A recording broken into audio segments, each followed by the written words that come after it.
Venezuela has foiled a foreign-backed invasion aimed at toppling the government of President Nicolas Maduro.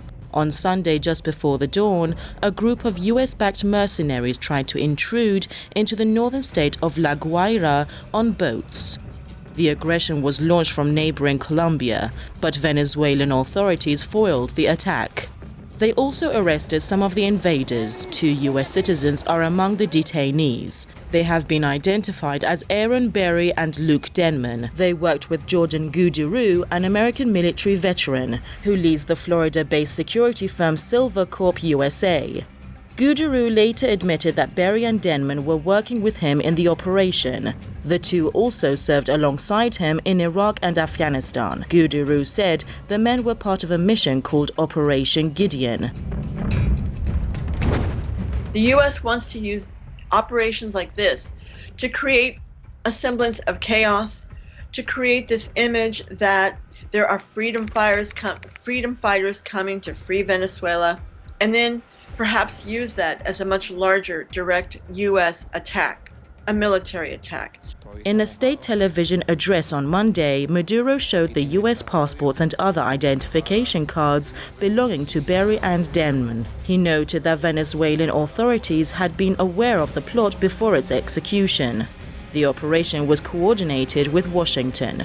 Guaira had reportedly signed a contract with the US-backed Venezuelan opposition leader Juan Guaido to overthrow Maduro. Guaido has denied the report, saying he had nothing to do with the raid. The fact that Secretary of State Mike Pompeo was boasting a few days before this little invasion incursion that he would be bringing the American flag to establish it in a reopened U.S. embassy in Caracas shows that they were hoping for a larger assault. It failed. Venezuela's Attorney General Tarek William Saab said that in total they had arrested 114 people suspected of involvement in the attempted attack, and they are on the hunt for dozens more. Reports say Guaira had been working with a retired Venezuelan army general to train dozens of deserters from Venezuela's security forces at secret camps inside Colombia.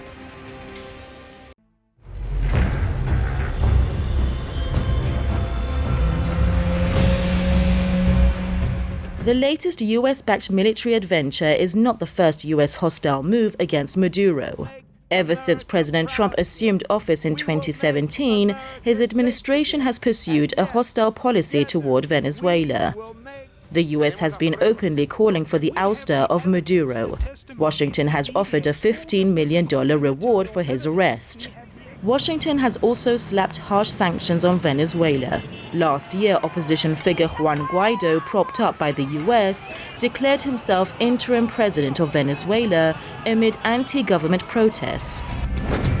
The fact that the United States continues to call through its media and the Department of State, the fact that they continue to call Juan Guaido as the interim president and pump millions and millions of dollars into his coffers while they steal the rest of the money shows that they fully intend to use him as a battering ram for the overthrow of the presidency of Nicolas Maduro.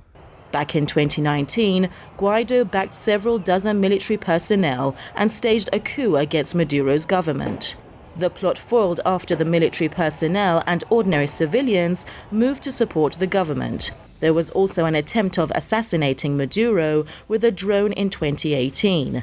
That attempt was also linked to US-backed operatives in Venezuela.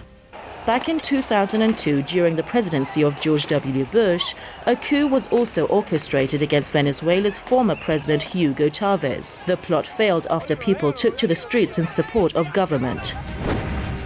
This latest attempt of U.S. proxy invasion that took place on May 3rd and May 4th has been defeated by the Venezuelan people, but unfortunately the U.S. isn't through with its planned attacks and attempted overthrow of President Maduro. And in all these 2 or 3 years that have been taking place of severe sanctions of denying the Venezuelan people the right to medicine and food and other essentials of civilian life is causing a lot of suffering. The U.S. has a long list of coups against left-wing governments in Latin America. The Trump administration has used every possible trick to oust the government of Venezuela. Sunday's military raid is the last example of such moves.